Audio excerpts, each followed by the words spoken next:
നല്ല തലശ്ശേരി വിഭവങ്ങളും തട്ടുകട ഐറ്റംസും വളരെ ബഡ്ജറ്റ് ഫ്രണ്ട്ലി പ്രൈസിൽ ഖത്തറിൽ കിട്ടുന്ന സ്ഥലത്താണ് ഞങ്ങൾ ഇന്ന് വന്നിട്ടുള്ളത്.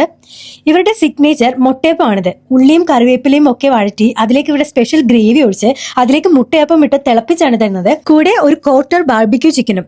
ഗ്രേവി ഒക്കെ അപ്പത്തിലേക്ക് പിടിച്ച് നല്ല സോഫ്റ്റ് ആയിട്ടുണ്ടായേ ബാർബിക്യൂ ആയിട്ട് കഴിക്കാൻ അടിപൊളിയായിരുന്നത്. നെക്സ്റ്റ് ഇവരുടെ മെയിൻ ചിക്കൻ മുല്ലപ്പന്തലാണ്. ചിക്കൻ ഫ്രൈ ചെയ്ത് ഇവരുടെ സ്പെഷ്യൽ മസാലയിലാണ് ഇത് വരുന്നത്. നല്ല റിച്ച് ആൻഡ് തിക്ക് ഗ്രേവി ആയിരുന്നു. നല്ല ഫ്ലേവർഫുൾ സ്പൈസി മസാലയാണ്. പൊറോട്ടയുടെയും നെയ്പത്തലിന്റെയും കൂടെയൊക്കെ ഇത് കഴിക്കാൻ അടിപൊളിയാണ്. നെക്സ്റ്റ് ഇവരുടെ ബീഫ് തലച്ചോറാണ് ട്രൈ ചെയ്തത്. ഞാൻ ഖത്തറിൽ വന്നിട്ട് തലച്ചോറ് ആദ്യമായിട്ടാണ് കഴിക്കുന്നത്. നല്ല കുരുമുളകൊക്കെ ഇട്ട് വഴറ്റി കിഡിലായിട്ടായിരുന്നേ. പിന്നെ ബീഫ് തേങ്ങ കൊത്തിട്ട് ഉലർത്തിയതാണ് കഴിച്ചത്. ഇത് തീർന്ന വഴി അറിയില്ല, അത്രയും ടേസ്റ്റ് ആയിരുന്നേ. പിന്നെ അതുപോലെ തന്നെ കപ്പ ബിരിയാണി, പുട്ട് ബിരിയാണി എല്ലാം നാടൻ തട്ടുകട സ്റ്റൈല് ഫുഡ് ഇവിടെ അവൈലബിൾ ആണ്. പിന്നെ നിങ്ങൾ ചായ സമയത്താണ് വരുന്നതെങ്കിൽ ഒരുപാട് വെറൈറ്റി ചൂട് കടികളും നല്ല സ്ട്രോങ് ചായയൊക്കെ കുടിക്കാവേ.